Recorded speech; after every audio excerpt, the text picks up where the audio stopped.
Here. Here. Here. Here. Here. Here. All right, item number C, discussion items. Housekeeping item number 3, we'll move to the end of the meeting this morning. And with that, we'll start with, first item on the agenda is GO bond sale for campus development project. And Bill Summer will kick us off. Yeah, I'll just kick you off from here as we have Doug Green on Zoom this morning to go over the results of our sale. We did sell bonds on the 19th, and the mayor and city administrator did sign off on those, which you had authorized previously. So I'll turn it over to Doug, and you can just review the sale a bit. You must be muted. We can't hear you. Nope. No?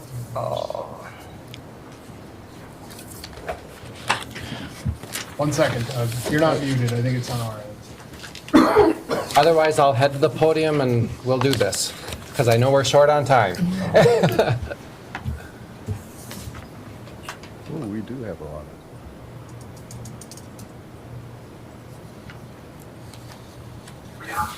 There you go. That's something.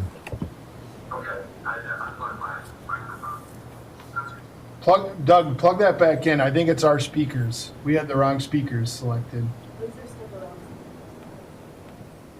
Not hearing you.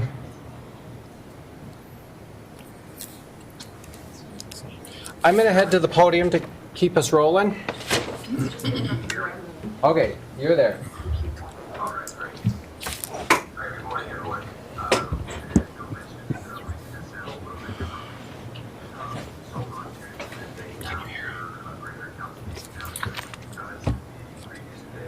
Doug, we're having trouble hearing you. It's on the computer. Okay. You know what? Let me run up, and if I miss something, then you chime in. So, good morning. Like I said, we did sell bonds on the 19th. These are the bonds to finance the infrastructure project by the RTC and that housing development, the campus view development. The par amount of the bonds was $1,670,000 with a reoffering premium of $26,275. The bidder selected was Northland Securities. They had the lowest true interest cost. That's factoring everything in, including underwriter's discount at 3.83. You will see also on your desk attached the debt service schedule. You'll see that goes out to February 1st, 2048. This whole bond issue is structured around the tax increment that would flow in to fund those bonds. If you recall, that we established a TIF district so that the increased value that's created by the homes up there, those taxes are going to be captured, used to pay the bonds, to pay for the infrastructure in place of special assessments over that time. We did still levy the assessments, so in the event that there isn't enough increment, we will bill assessments then to make up for that difference. There's a little bit of shortfalls in the early years, and we saw that just as interest rates were rising. But overall, you can see we are projecting a surplus. So we'll see when increment starts to come in, we start to make payments. I'll probably be back to you to talk to you and update you about that at that time. We may need to do a small interfund loan that would pay back with this surplus to kind of take care of itself. We'll evaluate that when that actually comes in. This surplus shortfall also factors in 105% of the debt service for a little bit of a cushion there. So hopefully this will actually all flow out positive the entire time. But early on, just a few years there, we could have a slight deficit. So before you is a resolution providing for the issuance and sale of the $1,670,000 general obligation tax increment revenue bond series 2022A. And again, the mayor and administrator have signed off on this the day of the sale. Did I miss anything, Doug? All right. Thank you, Bill. And council, just a reminder, we will be acting this morning as council on item number 1 and 2. Anybody have any questions for Bill or Doug? I'll offer that. I'll second it, Your Honor. Thank you, Jim. Thank you, Anthony. All in favor, roll call, please. Yes. Yes. Yes. Yes. Yes. Yes. Fish. Yes. That item is approved. Thank you. Thank you. Item number 2, connecting people to the outdoors grant, Clara Beck.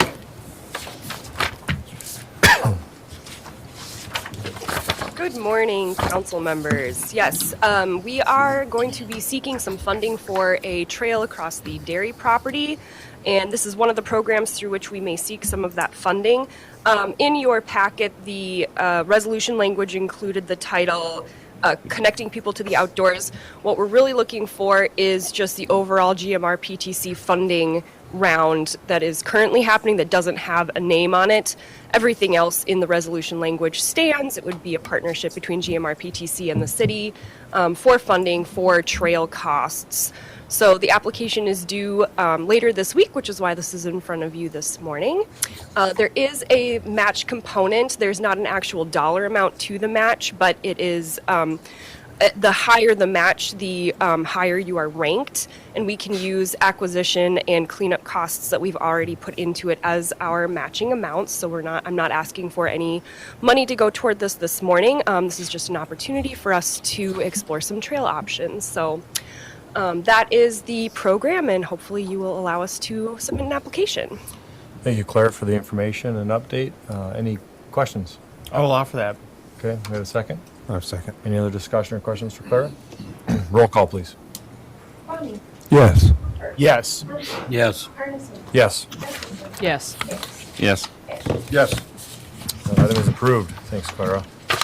Item number 4, underground electrical easement, Brian Navarro. Thank you. Good evening, good morning, Your Honor. Been a long day, hasn't it? Yes, Just say hello. well, good morning. Before you, Otter Tail Power is requesting a 10-foot wide utility easement to facilitate construction of a new underground electric line that'll basically serve Roseville Park.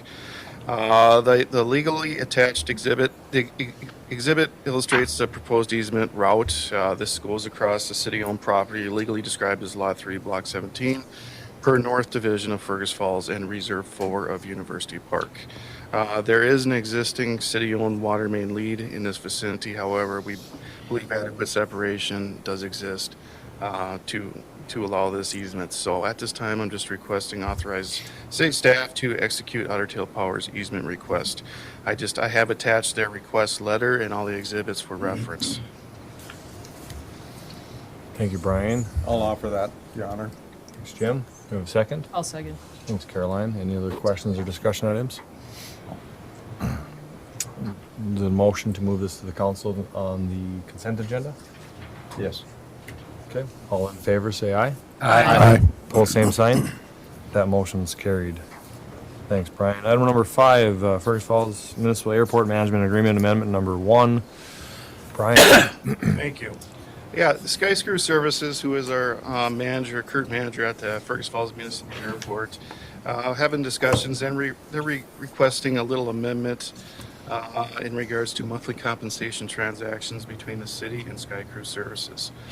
Per the respective articles of the agreement, I'm just going to reference 2 that I've highlighted in your memo there. Article 1, during the term of this agreement, the FBO will be charged monthly rent in the amount of $2,000 for airport use of the T hangars, who the managers, of course.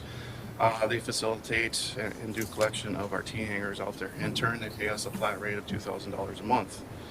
The other compensation, the city will pay the FPO $90,000 annually for this term. So the monthly management fee that we pay them is $5,500. The other $24,000 we also pay them, but that's also earned through the maintenance and operations. So is what we're simply requesting is Sky Cruise is requesting to forgo the $2,000 payment to the city, and in turn, from Article 4, Item A, the $5,500, they're looking to reduce that to a $3,500 compensation to them. We will not be making any adjustment to the $24,000 reserved for our maintenance and operations, but we've looked at all this, and is what we're requesting, a motion directing myself and the city attorney to prepare and execute amendment number 1 to the agreement between Sky Screw Services and the city of Fergus Falls. Okay. And I'll look for any questions you might have. I'll offer that. Thank you, Tom. Do we have a second? I'll second it. Okay. Thank you, Brent. Any questions? Let's go. Brian, if you could give an opinion as to just what the advantage is on this, or who has an advantage. You can see it's an accounting thing. They give us $2,000 and we give them $5,500, and it's accounting back and forth. But so what? Why even bother making this change? Do they have some tax advantage through this, or is there some advantage to the city in this, or is it just to keep people from having to mail a couple of envelopes, or just what's the advantage here? I guess from advantage is just reduction of transactions from our standpoint. From their standpoint, they made their requests, so I guess that's open for the council if they want to proceed in this manner. I think this cleans it up probably. We don't have to mail a check and they don't have to mail a check. Or, Is your bookkeeping for them? They still have monthly reporting on fuel and Yeah. other reporting that's required in the contract. But from this standpoint, it's simply for transactions. Yeah. Everything else is the same. Yes, Yeah. It's just how they're paid correct. and how they pay us. Correct. Okay. I don't see a problem with that. Good question. Any other questions we have? Everybody, Tom and Brent, you good with moving this to the consent agenda, assuming it moves forward? Okay. All in favor, say aye. Aye. Motion's opposed? Motion's carried. Thank you. Do that. Item number 6, Icon Pavement Management System, Brian. Yes, in 2006, the city of Fergus Falls implemented a pavement management system referred to as ICON. This is a web-based software program that's administered by GoodPoint Technology. This system is utilized by a lot of municipalities throughout the state for pavement management. In general, before you is what we're requesting is a street survey. That is one aspect of this program. Generally consists of a specialized vehicle equipped with a lot of cameras and data collection equipment that will basically travel all of our existing local streets under the jurisdiction of the city. This will include municipal state aid and local streets. It's going to detect all surface deficiencies and map out fatigue cracks, transverse cracks, and it'll also record and quantifies. So with all this data, once it's collected, it will be brought into the computer system, and then it'll be generate as what we refer to as the PCI, Pavement Condition Index. And a PCI for any given street can range from a 100 to, which is excellent, to 0 that has failed. PCIs are used as supplement decision-making aid to determine the most appropriate type of repairs that we do on streets, such as preventive maintenance, seal coats, mill and overlays, also major rehabilitation. This system is also fully compatible with our GIS system. So it's been for you before. We've last done this collection in 2016. They recommend every 4 to 5 years, and I think it's about time to have that system updated. This program, like years past, and this amount before you, it's going to be funded through the city's municipal state aid maintenance funds. There's sufficient funds to execute this agreement. If acceptable, we'll start the survey. They're looking to start, good point, I believe here in mid-August here. So come winter here, we should have some adequate data, updated data with our master network. So at this time, I'm requesting a resolution accepting GoodPoint Technology Services in the amount of $28,433. And I'll open up to any questions you have. Thank you, Brian, for. I'll make that. Thanks, Brent. I'll second. Thanks, Caroline. Your Honor, quick note, I think that when we get our new communications position up and running, that might be a possible opportunity. I don't know if the residents really have a full understanding of the work that goes into, constantly monitoring street quality and planning around projects, and so perhaps that person would be able to provide some sort of communication that would, we could put on our Facebook page and say, here's all the work that goes into making sure that our roads are in the best condition possible, just to help people get a little better understanding of that. I think would be a really good idea. And I think it's a great idea. Go ahead, Jim. Question, Brian. This gives you the roads that are in the worst shape and the ones that we want to do first, correct?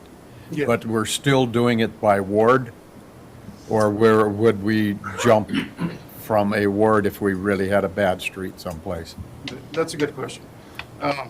The PCIs, when you start looking at PCIs 30 and below, that's a reconstruction. Now, what you're referring to on our annual levy for our mill and overlays, which are preventive maintenance, we're looking for PCIs in the general vicinity, 40 to 50, plus or minus. This program helps us identify those streets. We still look in a given ward. That's our policy for mill and overlays. But then once we get into the wards, we're going to start using this program and start identifying some of the streets based on the PCIs. We still go out and do field reconnaissance to just make sure the data that it's showing is reflected correctly. And that's how we start to make those determinations of what streets and how those funds are going to be spent. Okay, thank you. Your Honor. Obviously, there's a kind of cost to collect the data, but then is there any further cost for kind of the analysis of it, or can we do that in-house? In the past, I've spent, we do have, Good Point does provide some service, some annual maintenance fees. It's been more conducive in the past. I do have reserve from Braun Intertech, who does have very good familiarity with this program. We do a lot of the input, data input and everything's done by Good Point. Updates and everything are all done by city staff in-house. Right. But sometimes I'll have a little oversight because I want to make sure the information that's getting put in is not erroneous. So I do have some reserves from Braun Intertech that help us with that program at a more higher end. Just a calibration. Thanks. Good information, and thanks for the questions. Without any other questions for us this morning? All in favor, say aye. Aye. Pose same sign. Motion's carried, and is that good to go on the consent on Monday night? Sure. Yep. Thank you. Thank you. Item number 7, real estate policy update, Clara Beck.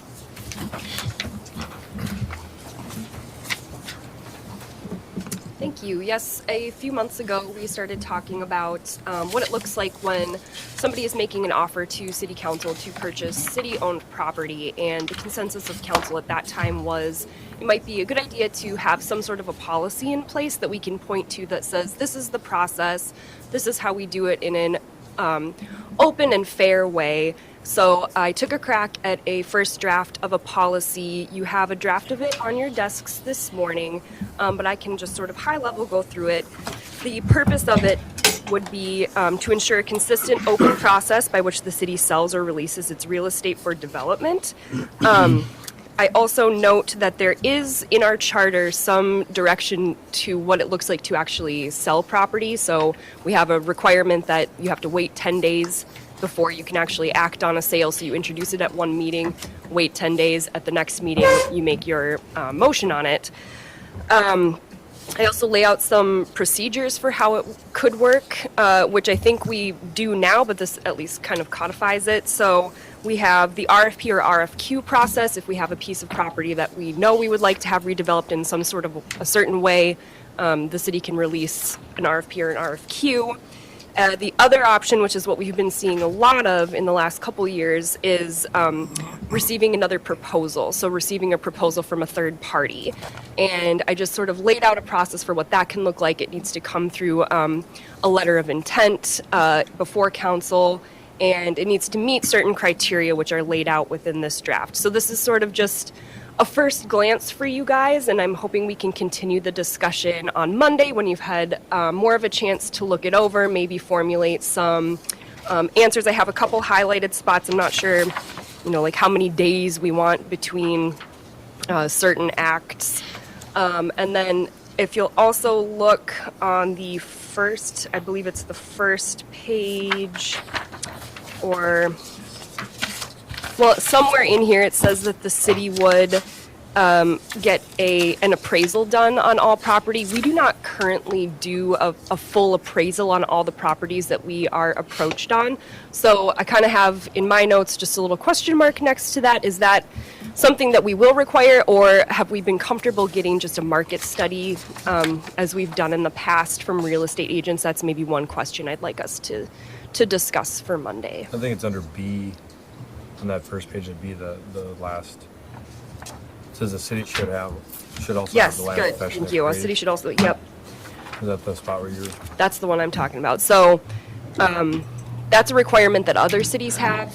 I pulled a lot from other communities who have similar policies already, so I didn't reinvent the wheel by any means. But that's one thing to think about is, do we want to go down the road of professional appraisals each time we're approached, or are we comfortable with market study? So Any questions right off the bat or thoughts that I can jot down before Monday?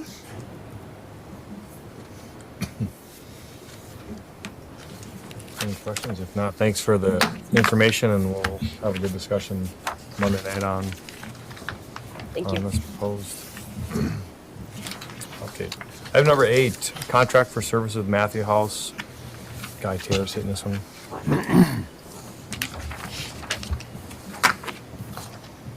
Morning, thank you, Your Honor. The city was approached by the Matthew House. They're seeking a donation in the amount of $10,000. As it states in the memo, cities do not have authority to just give a donation to a nonprofit organization. So, as you recall, back last fall, R.C. Drews was before you, and he presented some work out at Broken Down Dam Park that needed to be done. So what we've come up with is a project for Matthew House residents to do that work, and then in exchange for the work, they would get the $10,000 in lieu of for those services. So it's not a donation. So that's a request. Todd Hilden from the Matthew House is here if you'd like to ask him any questions. But what it is, there's actually, back in the 30s maybe, Lynn found some notes that the city authorized that area to be a dump site. So there is a lot of metal debris that just needs to be cleaned up. It's down in a ravine. It's not going to be an easy project for the group to complete, but they're open to doing it, and it definitely needs to be done. So it's a worthwhile project, and there is sufficient funds in the park department's capital outlay budget to cover the costs. Okay. Thanks for the update. It sounds like that's a good thing to happen. So thanks for the willingness to do the work and for it to get done. And any questions or comments?